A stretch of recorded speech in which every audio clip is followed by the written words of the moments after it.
ಸಮರ್ಥ ಗೆಲ್ಲೋದು ಪಕ್ಕ. ಸಮರ್ಥ್ಗೆ ದಾವಣಗೆರೆ ಜನತೆಯ ಸಮರ್ಥನೆ ಸಿಕ್ಕಿದೆ ಅಂತ ನಿನ್ನೆಯಿಂದ ಅನ್ನಿಸ್ತಾ ಇದೆ. ಈ ಒಂದು ಆರಂಭದ ದಿನಗಳು ಅಂದರೆ ಕಾಂಗ್ರೆಸ್ನಲ್ಲಿ ಬಂಡಾಯ ಬಂತು. ಬಂಡಾಯದ ಆರಂಭದ ದಿನಗಳು ಕಾಂಗ್ರೆಸ್ಸಿಗೆ ನಿಜವಾಗ್ಲೂ ಕಬ್ಬಿಣದ ಕಡಲೆ. ಆ ಬಂಡಾಯದ ದಿನಗಳಲ್ಲಿ ಕಾಂಗ್ರೆಸ್ಸು ಈ ಬಾರಿ ದಕ್ಷಿಣ ಕ್ಷೇತ್ರವನ್ನು ತನ್ನ ತೆಕ್ಕೆಯಿಂದ ಕಳೆದುಕೊಳ್ಳುತ್ತೆ, ಭದ್ರಕೋಟೆಯನ್ನು ಕಳೆದುಕೊಳ್ಳುತ್ತೆ ಅನ್ನುವಂಥ ನಿಟ್ಟಿನಲ್ಲಿ ಸಾಕಷ್ಟು ಜನರಲ್ಲಿ ಚರ್ಚೆ ನಡೀತಾ ಇತ್ತು. ಆ ಚರ್ಚೆ ಎಲ್ಲಿಗೆ ಬಂದು ನಿಂತಿತ್ತು ಅಂದರೆ ಈ ಬಾರಿ ಕಾಂಗ್ರೆಸ್ ಸೋಲುತ್ತೆ, ಮತಗಳು ಡಿವೈಡ್ ಆಗ್ತವೆ, ಛಿದ್ರವಾಗ್ತವೆ, ಬಿ ಜೆ ಪಿ ಗೆಲ್ಲುತ್ತೆ ಅನ್ನುವಂಥ ರೀತಿಯಲ್ಲಿ ಒಂದು ಬಿಂಬಿಸ್ತಾ ಇದ್ರು. ಆದರೆ ನಿನ್ನೆಯಿಂದ ದಾವಣಗೆರೆ ಚುನಾವಣೆಯ ಚಿತ್ರಣ ಬದಲಾಗಿದೆ ಅಂತಲೇ ಹೇಳಬೇಕು. ಯಾಕಂದರೆ ನಿನ್ನೆಯಿಂದ ನಾನು ನೋಡ್ತಾ ಇದ್ದೀನಿ. ನಿನ್ನೆ ಒಂದು ಗ್ರೌಂಡ್ ರಿಪೋರ್ಟ್ ನಿಮ್ಮ ಮುಂದೆ ನಾನು ಇಡ್ತಾ ಇದ್ದೀನಿ. ನಿನ್ನೆ ಏನಾಯಿತು ಅಂದರೆ ಸಿದ್ದರಾಮಯ್ಯನವರು ಸಾಕಷ್ಟು ರೋಡ್ ಶೋ ಪ್ರಚಾರಗಳು ತುರ್ಚಗಡದಲ್ಲಿ, ದಾವಣಗೆರೆ ದಕ್ಷಿಣ ವಿಭಾಗದಲ್ಲಿ, ದಾವಣಗೆರೆಯ ಅಕ್ತರದ ಸರ್ಕಲ್ ಇರ್ಬೋದು, ಬಸವರಾಜಪೇಟೆ ಇರ್ಬೋದು, ನಿಮ್ಮ ದಾವಣಗೆರೆ ಎಲ್ಲ ದಕ್ಷಿಣ ಹಳೆಯ ಭಾಗದ ದಾವಣಗೆರೆ ಅಂತ ನಾವೇನು ಕರಿತೀವಿ ಆ ಜಾಗದಲ್ಲಿ ಸಿದ್ದರಾಮಯ್ಯನವರು, ಡಿ ಕೆ ಶಿ ಸಾಹೇಬರು, ಪ್ರಭಾ ಮೇಡಮ್ರವರು, ಸಮರ್ಥರವರು, ಆಮೇಲೆ ಘಟಾನುಘಟಿ ನಾಯಕರು, ರಿಜ್ವಾನ್ ಅರ್ಷದ್ರವರು, ಶಿವಾಜಿನಗರ ಶಾಸಕ ಎಲ್ಲರೂ ಸಾಕಷ್ಟು ಪ್ರಚಾರವನ್ನು ಬಹಳ ಭರ್ಜರಿಯಾಗಿ ರೋಡ್ ಶೋ ಮಾಡ್ತಾಯಿದ್ರು. ಇಂಪ್ಯಾಕ್ಟ್ ಏನಾದರೂ ಆಗಿದೆಯಾ? ಆಗಿದೆ, ಇಂಪ್ಯಾಕ್ಟ್ ಆಗಿದೆ. ನಿನ್ನೆ ಅನ್ನಿಸ್ತಾ ಇದೆ. ನಿನ್ನೆವರೆಗೂ ನಮ್ಮ ಸುದ್ದಿವಾಹಿನಿಯಲ್ಲಿ ನಾವು ಕೂಡ ದಾವಣಗೆರೆ ಗೆಲ್ಲೋದು ಕಷ್ಟ, ದಾವಣಗೆರೆ ಕಾಂಗ್ರೆಸ್ಗೆ ಕಬ್ಬಿಣದ ಕಡಲೆ ಅನ್ನುವಂಥ ಒಂದು ಸುದ್ದಿಯನ್ನು ಪ್ರಸಾರ ಮಾಡ್ತಾ ಇದ್ವಿ.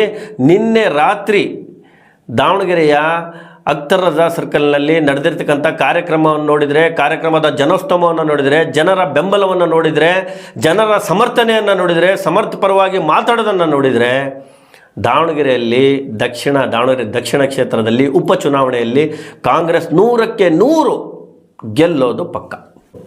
ಆದರೆ ನನಗೆ ಅನ್ನಿಸ್ತಾ ಇತ್ತು, ಏನಪ್ಪ ಈ ಗೊಂದಲ ಎಲ್ಲಿಗೆ ಬಂದು ನಿಲ್ಬೋದು? ಕೊನೆಗೆ ಎಲ್ಲೋ ಒಂದು ಕಡೆ ಮತಗಳು ಛಿದ್ರ ಆಗಿ ಮತಗಳು ಒಡೆದು ಬಿ ಜೆ ಪಿಗೆ ಲಾಭವಾಗುತ್ತಾ ಅಂತ ಇದು ನಮ್ಮ ವಿಶ್ಲೇಷಣೆ, ಇದು ನಮ್ಮ ಗ್ರೌಂಡ್ ರಿಪೋರ್ಟ್. ನಾನು ನಿಮಗೆ ಹೇಳ್ತಾ ಇದ್ದೀನಿ. ಯಾಕಂದರೆ 2-3 ದಿನಗಳ ಹಿಂದೆ ಹೇಳ್ತಾ ಇದ್ದೀನಿ.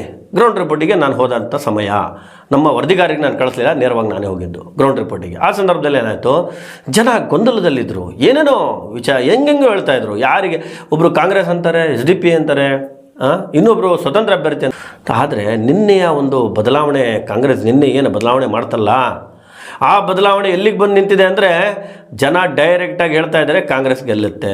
ನಿನ್ನೆಯಿಂದ ಚೇಂಜ್ ಆಗಿಬಿಟ್ಟಿದೆ, ವಾತಾವರಣನೇ ಚೇಂಜ್, ಗೇಮ್ ಪ್ಲ್ಯಾನ್ ಚೇಂಜ್.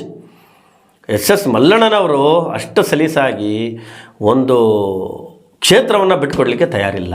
ಅದರ ಜೊತೆಯಲ್ಲೇ ಕಾಂಗ್ರೆಸ್ ಕೂಡ ಅಷ್ಟೇ ಗಟ್ಟಿಯಾಗಿ, ಅಷ್ಟೇ ಪ್ರಬಲವಾಗಿ ಈ ಕ್ಷೇತ್ರವನ್ನು ತನ್ನ ತೆಕ್ಕೆಗೆ ತೆಗೆದುಕೊಳ್ಬೇಕಂತ ಹಾತೊರಿತಾ ಇದೆ, ಸಾಕಷ್ಟು ಕಷ್ಟಪಡ್ತಾ ಇದೆ, ಶ್ರಮ ಪಡ್ತಾ ಇದೆ, ಮತ್ತು ಕಾರ್ಯಕ್ರಮಗಳನ್ನು ಮಾಡ್ತಾ ಇದೆ, ರೋಡ್ ಶೋಗಳನ್ನು ಮಾಡ್ತಾ ಇದೆ. ಹೋದೆಲ್ಲ ಸಿದ್ದರಾಮಯ್ಯನವರು ಭಾಳಷ್ಟು ಜೋರಾಗಿ ಅಬ್ಬರದ ಪ್ರಚಾರವನ್ನು ಮಾಡ್ತಾ ಇದ್ದಾರೆ.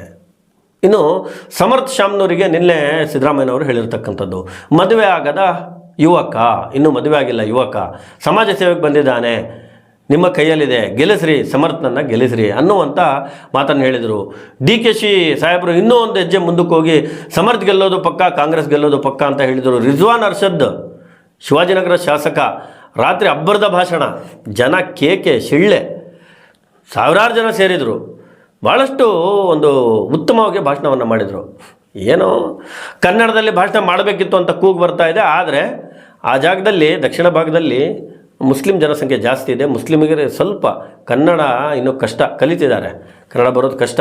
ಹಾಗಾಗಿ ಏನಾದರೂ ಒಂದು ಹಿಂದಿ ಭಾಷೆಯಲ್ಲಿ ಭಾಷಣ ಮಾಡಿರ್ಬೋದು. ಇನ್ನು ಪ್ರಭಾ ಮೇಡಮ್ ಅವರು ಕೂಡ ಹಿಂದೆ ಬಿದ್ದಿಲ್ಲ, ಅವರು ಕೂಡ ಸಖತ್ ಭಾಷಣವನ್ನು ಮಾಡಿದರು. ಭಾಷಣ ಹೇಗಿತ್ತಪ್ಪ ಅಂದರೆ ಜನ ಕೇಕೆ ಶಿಳ್ಳೆ ಹಾಕ್ತಾಯಿದ್ರು. ಅಂದರೆ ಒಂದು ಪ್ಲ್ಯಾಟ್ಫಾರ್ಮ್ನಲ್ಲಿ ಜನ ಬಂದಿದ್ದರು, ಈ ಗೊಂದಲವನ್ನು ಬಿಟ್ಟು ಬಂದಿದ್ದರು.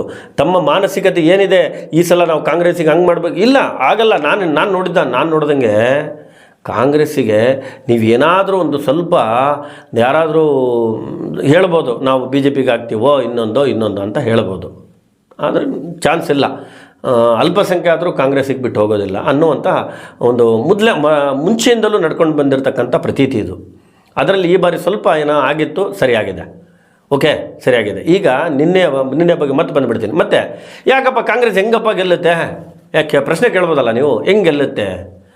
ಕಾಂಗ್ರೆಸ್ ಹೇಗೆ ಗೆಲ್ಲುತ್ತೆ ಅಂದರೆ ದಕ್ಷಿಣ ಕ್ಷೇತ್ರದಲ್ಲಿ ಅತಿ ಹೆಚ್ಚು ಮತಗಳಿರುವುದು ಅಲ್ಪಸಂಖ್ಯಾತರದ್ದು. ಈ ಮತಗಳು ಕೆಲ ದಿನಗಳ ಹಿಂದೆ ಸ್ವಲ್ಪ ಆ ಕಡೆ ಈ ಕಡೆ ಆಗಿದ್ವು ಅಷ್ಟೇ, ಸ್ವಲ್ಪ ಮಟ್ಟಿಗೆ ಕೆಲವರು ಹೇಳ್ತಾ ಇದ್ರು. ಆದರೆ ನಿನ್ನೆ ಆಗಿರ್ತಕ್ಕಂಥ ಒಂದು ರ್ಯಾಲಿ, ನಿನ್ನೆ ಆಗಿರ್ತಕ್ಕಂಥ ಭಾಷಣ, ನಿನ್ನೆ ನಡೆದಿರ್ತಕ್ಕಂಥ ಕಾರ್ಯಕ್ರಮ ಬದಲಾವಣೆಯನ್ನು ತಂದಿದೆ. ನಾನು ಸ್ವತಃ ನೋಡಿರ್ತಕ್ಕಂಥದ್ದು. ಆ ಬದಲಾವಣೆ ಎಲ್ಲಿಗೆ ಬಂದು ನಿಂತಿದೆ ಅಂದರೆ, ಆಯ್ತಪ್ಪ ಏನೋ ಒಂದು ಆಗೋಯ್ತು ಮಾಡಬಾರ್ದಿತ್ತು ಮಾಡಿದ್ದಾರೆ, ನಾವು ಕಾಂಗ್ರೆಸ್ಸಿಗೆ ಬೆಂಬಲ ಕೊಡೋಣ ಅನ್ನುವಂಥ ಲೆವೆಲ್ಲಿಗೆ ಈಗ ಅಲ್ಪಸಂಖ್ಯಾತರು ಬಂದಿದ್ದಾರೆ. ಇನ್ನು ಲಿಂಗಾಯತರ ಮತಗಳು 37,845 ಲಿಂಗಾಯತರ ಮತಗಳು ಒಂದು ನನಗೆ ಗೊತ್ತಿರೋ ಹಾಗೆ ಚುನಾವಣೆಗಳಲ್ಲಿ ಭಾಳಷ್ಟು ಚುನಾವಣೆ ನೋಡಿದ್ದೇನೆ ನಾನು. ಲಿಂಗಾಯತ ಅಭ್ಯರ್ಥಿಗೆ ಮಾತ್ರ ಮತವನ್ನು ಕೊಡುವಂಥದ್ದು. ಅದರಲ್ಲೂ ಶಾಮನೂರು ಮನೆತನಕ್ಕೆ ಲಿಂಗಾಯತರು ಮುಂಚೆಯಿಂದಲೂ ಬೆಂಬಲವನ್ನು ಕೊಟ್ಕೊಂಡು ಬರ್ತಿರ್ತಕ್ಕಂಥದ್ದು ಬಂದಿದ್ದಾರೆ. ಹಾಗಾಗಿಯೇ ಮತ್ತು ದಕ್ಷಿಣ ಕ್ಷೇತ್ರ ಗೆಲ್ತಾ ಬಂದಿರೋದು ಲಿಂಗಾಯತರ ಮತಗಳಾಯಿತು. ಒಂದು ಲಿಂಗಾಯತರ ಮತಗಳು SS ಪರವಾಗಿ ಬರುತ್ತೆ. ಆಮೇಲೆ ಸಮರ್ಥು ಏನೋ ಒಂದು ರಾಜಕೀಯಕ್ಕೆ ಬಂದಿರತಕ್ಕಂಥ ನಮ್ಮ ಹುಡುಗ ಬಂದಿದ್ದಾನೆ, ನಾವು ಸಪೋರ್ಟ್ ಮಾಡೋಣ, ಗೆಲ್ಸೋಣ ಒಂದು ಸಲ ಅನ್ನುವಂಥ ನಿಟ್ಟಿನಲ್ಲಿ ಲಿಂಗಾಯತರು ಒಂದು ಸಭೆಗಳನ್ನು ಮಾಡ್ತಿದ್ದಾರೆ ಅನ್ನುವಂಥ ಮಾಹಿತಿ. ಸಭೆಗಳನ್ನು ಮಾಡ್ತಾ ಇದ್ದಾರೆ. ಆ ಸಭೆಗಳಲ್ಲಿ ಎಲ್ಲರೂ ಒಕ್ಕರಲ ಒಂದು ಧ್ವನಿ, ನಾವು ಈ ಬಾರಿ ಸಮರ್ಥನ ಗೆಲ್ಲಿಸಬೇಕು ಅನ್ನುವಂಥ ಒಂದು ಮಾತು ನಡೀತಾ ಇದೆ ಅಂತ. ಇನ್ನು ನೆಕ್ಸ್ಟು ಬಂದರೆ ST 31,729 ಮತಗಳು ST. ಮೊನ್ನೆ ಒಬ್ಬರು ಹದಡಿಯಲ್ಲಿ ಹಾಗೆ ಹೇಳ್ತಾ ಇದ್ರು, ಸರ್ ನಮ್ಮ ಕುರುಬರು ಸಿದ್ದರಾಮಯ್ಯನವರು CM ಆಗಿದ್ದಾರೆ, ಅದು ನಮಗೊಂದು ಹೆಮ್ಮೆಯ ವಿಚಾರ, ಅದು ಹಾಗಾಗಿ ನಾವು ಸಿದ್ದರಾಮಯ್ಯನವರು ಬಿಟ್ಕೊಡಲ್ಲ, ಈ ಬಾರಿ ನಾವು ಕಾಂಗ್ರೆಸ್ಸಿಗೆ ಮತವನ್ನು ಕೊಡ್ತೇವೆ ಅನ್ನುವಂಥ ಮಾತನ್ನು ಹೇಳ್ತಾರೆ. ಮತಗಳು ಉಳಿದಿರ್ತಕ್ಕಂಥದ್ದು ಅಹಿಂದ ಮತಗಳಲ್ಲಿ ಅಹಿಂದ ವರ್ಗದವರು ಕೂಡ ಸಿದ್ದರಾಮಯ್ಯನವರನ್ನು ಬೆಂಬಲಿಸ್ತಾರೆ. ಯಾವ ವಿಚಾರದಲ್ಲಿ ಅಂದರೆ ಅಹಿಂದ ಮತ್ತು ಅಹಿಂದ ವರ್ಗಕ್ಕೋಸ್ಕರ ಸಿದ್ದರಾಮಯ್ಯನವರ ಕೊಡುಗೆ ಸಾಕಷ್ಟಿದೆ. ಹಾಗಾಗಿ ಸಿದ್ದರಾಮಯ್ಯನವರನ್ನು ಸದ್ಯ ಕರ್ನಾಟಕದಲ್ಲ, ಸದ್ಯ ರಾಜ್ಯದ ಇಡೀ ದೇಶದಲ್ಲೇ ಸಿದ್ದರಾಮಯ್ಯನವರನ್ನು ಅಹಿಂದ ನಾಯಕ ಅಂತ ಗುರುತಿಸಲಾಗ್ತಾ ಇದೆ. ಆ ಒಂದು ಅಹಿಂದ ನಾಯಕ ಅಂತ ಏನು ಗುರುತಿಸಿದಾರಲ್ಲ, ಆ ಗುರುತು, ಆ ಸಿದ್ದರಾಮಯ್ಯನವರ ಬ್ರ್ಯಾಂಡ್ ಇದೆಯಲ್ಲ, ಅದು ಮತಗಳನ್ನು ಕೊಡ್ತಿರ್ತಕ್ಕಂಥದ್ದು. ಇನ್ನು ಯಾಕೋ BJP ಯವರು ಸ್ವಲ್ಪ ಡಲ್ ಆಗಿದಂಗೆ ಕಾಣ್ತಾ ಇದೆ ನನಗೆ. ಅಂದರೆ ಈ ಅಬ್ಬರದಲ್ಲಿ BJP ಅವರೆಲ್ಲೋ ಮುಳುಗೋಗಿದ್ದಾರೆ. ಇನ್ನು ಇಂಡಿಪೆಂಡೆಂಟ್ ಅದು ಮಾತಾಡೋಂಗಿಲ್ಲ ಬಿಡ್ರಿ. ಇಂಡಿಪೆಂಡೆಂಟು ಏನು ಇದ್ದಾರೆ, ಬಟ್ ಅಂಥ ಏನು ಮತಗಳನ್ನು ತೊಗೊಳ್ಳೋದಿಲ್ಲ ಅವರು. ನಾನು ಏನು ವಿಶ್ಲೇಷಣೆ ಮಾಡ್ತಾ ಇದ್ದೀನಿ, ನಿಜವಾಗ್ಲೂ ಈ ವಿಶ್ಲೇಷಣೆಯನ್ನು ನೀವು ಬರೆದಿಟ್ಕೋಬೇಕು. ಒಂದು ಅಲ್ಪ ಸ್ವಲ್ಪ ಮತಗಳು ಆ ಕಡೆ ಈ ಕಡೆ ಆಗಬಹುದೇ ಹೊರತು ಸಮರ್ಥರನ್ನು ಸೋಲಿಸೋದಕ್ಕೆ ಸಾಧ್ಯ ಇಲ್ಲ. ದಾವಣಗೆರೆ ದಕ್ಷಿಣ ಕ್ಷೇತ್ರದಲ್ಲಿ ಈ ಮಾತನ್ನು ಯಾಕೆ ಹೇಳ್ತಾ ಇದ್ದೀನಿ ಅಂದರೆ, ಸಂಪೂರ್ಣವಾಗಿ ಗ್ರೌಂಡ್ ರಿಪೋರ್ಟ್ ನಾನು ಹೇಳ್ತಾ ಇದ್ದೀನಿ. ನೀವು ನೋಡ್ಕೊಂಡು ಬನ್ನಿ. ನಮ್ಮ ರೈಟ್ ನ್ಯೂಸ್ ಕನ್ನಡ ವಾಹಿನಿಯಲ್ಲಿ ನಾವು ಸಾಕಷ್ಟು ವಿಚಾರಗಳನ್ನು ಮುಂಚೆಯಿಂದಲೂ ಯಾರು ಇಂಡಿಪೆಂಡೆಂಟ್ ಬಂದರು, BJP ಅವ್ರು ಬಂದರು, ಅವ್ರೇನು ಮಾಡ್ತಾರೆ, ಪ್ರತಿಯೊಂದನ್ನು ಪ್ರಸಾರ ಮಾಡಿದ್ದೀವಿ. ಈಗಲೂ ನಾನು ಗ್ರೌಂಡ್ ರಿಪೋರ್ಟು ಪ್ರತಿಯೊಂದನ್ನು ನೋಡಿ ಬರೆದಿಟ್ಕೊಂಡು ನಿಮಗೆ ಹೇಳ್ತಾ ಇದ್ದೀನಿ. ಇನ್ನು ಯಾರಪ್ಪ SDP ಇದ್ದಾರೆ, ಸ್ವತಂತ್ರ ಅಭ್ಯರ್ಥಿ, BJP, ಮತ್ತು ಅವ್ರಿಗೇನು ಮತಗಳು ಬೀಳಲ್ವಾ ಅಂತ ನೀವು ಕೇಳ್ಬೋದು. ಬೀಳ್ತವೆ, ಯಾಕೆ ಬೀಳಲ್ಲ? ಅವ್ರೇನು ಮತಗಳು ಇಲ್ದಂಗೆ ಇರ್ತಾರೆ, ಅವರಿಗೂ ಮತಗಳು ಬೀಳ್ತವೆ. ಆದರೆ ಸಮರ್ಥ್ಗೆ ಸೋಲಿಸುವಷ್ಟು ಮತಗಳು ಅವ್ರು ತಗೊಳ್ಳೋದಿಲ್ಲ. ಸಮರ್ಥ್ಗೆ ಸೋಲಿಸುವಷ್ಟು ಓಟ್ಗಳನ್ನು ಅವ್ರು ತಗೊಳ್ಳೋದಿಲ್ಲ, ಚಾನ್ಸೇ ಇಲ್ಲ. ಈಗ 2 ದಿನಗಳಿಂದ ಏನು ಗೇಮ್ ಪ್ಲ್ಯಾನ್ ಚೇಂಜ್ ಆಗಿದೆಯಲ್ಲ, ಕಾಂಗ್ರೆಸ್ ಸುಮ್ಮನಿದ್ದು ಬಿಡುತ್ತಾ? ಇನ್ನೊಂದು ಮೇಜರ್ ಗೇಮ್ ಪ್ಲ್ಯಾನ್ ಮರ್ತೋಯ್ತು. ಮೇಜರ್ ಗೇಮ್ ಪ್ಲ್ಯಾನ್ ಇನ್ನೊಂದಿದೆ ದಾವಣಗೆರೆಯಲ್ಲಿ. ಅಲ್ಪಸಂಖ್ಯಾತರು ಬೇಜಾರಾಗಿರ್ತಕ್ಕಂಥದ್ದು, ಜಮೀರ್ ಸಾಹೇಬರು ಬರಲಿಲ್ಲ, ಜಮೀರ್ ಸಾಹೇಬರು ಬರಬೇಕು ಅನ್ನುವಂಥ ಒಂದು ಹಠವನ್ನು ಹಿಡಿದಿರ್ತಕ್ಕಂಥದ್ದು. ಅದಕ್ಕೆ ಸಿದ್ದರಾಮಯ್ಯನವರು ಒಂದು ಮಾತನ್ನು ನಿನ್ನೆ ಹೇಳಿದ್ದಾರೆ. ಏನು? ಜಮೀರ್ ಅಹ್ಮದ್ ಬರ್ತಾರೆ ರೀ, 5ನೇ ತಾರೀಕು ಬರ್ತಾರೆ, ಇವತ್ತು 3, ಇನ್ನು 1 ದಿನ ಅಷ್ಟೇ, 5ನೇ ತಾರೀಕು ಜಮೀರ್ ಅಹ್ಮದ್ ಬರ್ತಾರೆ. ಜಮೀರ್ ಅಹ್ಮದ್ ಬಂದರೆ ಮುಗಿದೇ ಹೋಯ್ತು ಎಲ್ಲ ಶಮನ ಅಂತ, ಪೂರ್ತಿ ಇನ್ನೇನು ಬೂದಿ ಮುಚ್ಚಿದ ಕೆಂಡ ಅಂತಾರಲ್ಲ, ಅದ್ರ ಮೇಲೆ ನೀರು ಹಾಕಿ ಎಲ್ಲ ಮುಗಿಸ್ದಂಗೆ ಆ ಥರ ಇರುತ್ತದು. ಯಾಕಂದರೆ ಜಮೀರ್ ಅಹ್ಮದ್ ಸಿದ್ದರಾಮಯ್ಯ ಹೇಗೆ ಅಹಿಂದ ನಾಯಕ ಅಂತ ಗುರುತಿಸ್ಕೊಳ್ತಾ ಇದ್ದಾರೋ, ಅದೇ ಥರ ಜಮೀರ್ ಅಹ್ಮದ್ ಸದ್ಯ ರಾಜ್ಯದಲ್ಲಿ ಅವರು ಮುಸ್ಲಿಮರ ನಾಯಕ ಅಂತ ಗುರುತಿಸ್ಕೊಳ್ತಾ ಇದ್ದಾರೆ. ಹಾಗಾಗಿ ಜಮೀರ್ ಅಹ್ಮದ್ ಖಾನ್ ಬರಬೇಕು. ನಾನು ಹೇಳ್ತಾ ಇದ್ದೀನಿ, ಜಮೀರ್ ಅಹ್ಮದ್ ಖಾನ್ ಬಂದರೆ ಸ್ವಲ್ಪ ಕಾಂಗ್ರೆಸ್ಸಲ್ಲಿ ಬದಲಾವಣೆ ಬರ್ಬೋದು, ಇನ್ನೂ ಬದಲಾವಣೆ ಬರ್ಬೋದು. ಹಾಗಾಗಿ ಜಮೀರ್ ಅಹ್ಮದ್ ಖಾನ್ ಬರೋದು ನಿಶ್ಚಿತ ಅಂತ ಹೇಳಲಾಗ್ತಾ ಇದೆ. ನಾವು ಕೂಡ ಹೇಳ್ತೀವಿ, ಜಮೀರ್ ಅಹ್ಮದ್ ಖಾನ್ ಏನಾದರೂ ಬದಲಾವಣೆ ಬರ್ಬೋದು. ಯಾಕಂದರೆ ಜಮೀರ್ ಅಹ್ಮದ್ ಖಾನ್ ನಾನು ನೋಡ್ದಂಗೆ ಜನರ ಹತ್ರ ವಿಥೌಟ್ ನಾನು ಆಫ್ ದ ರೆಕಾರ್ಡ್ ಮಾತಾಡಿದ್ದೀನಿ. ಸರ್ ಜಮೀರ್ ಅಹ್ಮದ್ ಬರಬೇಕು, ಅವ್ರು ಬಂದರೆ ನಮ್ಮ ನಾಯಕ, ಅವ್ರ ಮಾತು ನಾವು ಕೇಳ್ತೀವಿ, ಅವರು ನಮಗೆ ಸ್ವಲ್ಪ ಬೆಂಬಲವಾಗಿ ನಿಂತಿದ್ದಾರೆ. ಅದು ಸಹಜ. ಅದು ಒಂದು ಕಮ್ಯುನಿಟಿಗೆ, ಒಂದು ಅಹಿಂದ ಕಮ್ಯುನಿಟಿ ಇರ್ಬೋದು, ಲಿಂಗಾಯತರಾಗ್ಬೋದು, ಯಾವುದೇ ಒಂದು ಕಮ್ಯುನಿಟಿ ಇರ್ಬೋದು, ಅದಕ್ಕೆ ಅವರ ಒಂದು ನಾಯಕ ಬೆಂಬಲವನ್ನು ಕೊಡ್ತಾ ಇದ್ದಾರೆ, ಅವರಿಗೋಸ್ಕರ ಏನೋ ಒಂದು ಒಳ್ಳೇದು ಮಾಡ್ತಾ ಇದ್ದಾರೆ ಅಂದರೆ ಸಹಜವಾಗಿ ಆ ಕಮ್ಯುನಿಟಿ ಅವರ ಫೇವರಲ್ಲಿ ಇರುತ್ತೆ.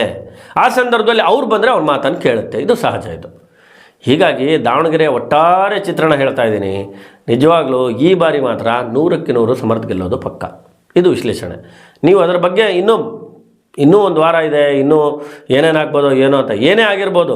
ಸದ್ಯ ಕಾಂಗ್ರೆಸ್ನಲ್ಲಿ ಇರ್ತಕ್ಕಂಥ ಗೊಂದಲ ಬಗೆಹರಿದಿದೆ. ಈ ಗೊಂದಲಗಳು ಏನು ಕೆಲವು ದಿನಗಳಿಂದ ಗೊಂದಲಗಳು ಏನಾಗಿದ್ವಲ್ಲ, ಅದಂತೂ ಸದ್ಯದ ಮಟ್ಟಿಗೆ ಪರಿಸ್ಥಿತಿಗೆ ಬಗೆಹರಿತಿರ್ತಕ್ಕಂಥದ್ದು. ಇನ್ನು ಗೊಂದಲನೇ ಕಾಂಗ್ರೆಸ್ಸಿಗೆ ಒಂದು ಯೋಚನೆ ಮಾಡೋದರಲ್ಲಿ ಸ್ವಲ್ಪ ಏನೋ ಒಂದು ಇದರಲ್ಲಿ ತಂದಿಟ್ಟಿತ್ತು, ಅಂದರೆ ಸ್ವಲ್ಪ ಕಷ್ಟವನ್ನು ತಂದಿಟ್ಟಿತ್ತು ಅಂತ ಹೇಳ್ಬೋದು. ಈಗ ಸದ್ಯ ಅದು ಬಗೆಹರ್ತಿದೆ. ಇನ್ನು ನೋಡ್ಬೋದು ಏನಾಗ್ಬೋದು ಅಂತ ನೋಡ್ತಾ ಇದ್ದೀವಿ. ಗ್ರೌಂಡ್ ರಿಪೋರ್ಟ್ ಮಾಡ್ಕೊಂಡು ಬರೋಕ್ಕೆ ನಮ್ಮ ವರದಿಗಾರ ಹೋಗಿರ್ತಕ್ಕಂಥದ್ದು. ಬಂದ ಮೇಲೆ ಅದೇನಾಗುತ್ತೆ ಇವತ್ತಿನ ಗ್ರೌಂಡ್ ರಿಪೋರ್ಟ್ ನೋಡಬೇಕಾಗಿದೆ. ಸದ್ಯ ನಿನ್ನೆ ಮಳೆ ಇದ್ದರೂ ಕೂಡ ಸಿದ್ದರಾಮಯ್ಯನವರು ಮಳೆಯಲ್ಲಿ ಭಾಷಣ ಮಾಡಿದ್ದಾರೆ, ಕೊಡೆ ಹಿಡ್ಕೊಂಡಿದ್ದಾರೆ. ಸಮರ್ಥ ಅವರು ಅವ್ರಿಗೆ ಕೊಡೆ ಹಿಡಿದಿರ್ತಕ್ಕಂಥದ್ದು. ಮತ್ತು ಪ್ರಭಾ ಮಲ್ಲಿಕಾರ್ಜುನರವರು ಕೂಡ ತುಂಬ ತಮ್ಮ ಪುತ್ರನನ್ನು ಶತಾಯಗತಾಯ ಗೆಲ್ಲಿಸ್ಬೇಕಂತ ಸಾಕಷ್ಟು ಶ್ರಮ ಪಡ್ತಿದ್ದಾರೆ. ಎಸ್ ಮಲ್ಲಿಕಾರ್ಜುನರವರು ಯಾವ ದೇವಸ್ಥಾನ ಬಿಡ್ತಾ ಇಲ್ಲ, ಅವರು ಕೂಡ ಟೆಂಪಲ್ ರನ್ ಮಾಡ್ತಾ ಇದ್ದಾರೆ. ಅದರ ಜೊತೆಯಲ್ಲೇ ತಮ್ಮ ಪುತ್ರನನ್ನು ಶತಾಯಗತಾಯ ಗೆಲ್ಲಿಸಲೇಬೇಕು ಅಂತ ಹಠ ಪಣ ಎರಡು ತೊಟ್ಟಿದ್ದಾರೆ ಅವರು. ಇದು ನನಗೆ ಕಾಣ್ತಿರ್ತಕ್ಕಂಥ ಸದ್ಯದ ಚಿತ್ರಣ. ಹೆಚ್ಚಿನ ಅಪ್ಡೇಟ್ಸ್ಗಾಗಿ ನೋಡ್ತಾ ಇರಿ ದ ರೈಟ್ ನ್ಯೂಸ್ ಕನ್ನಡ.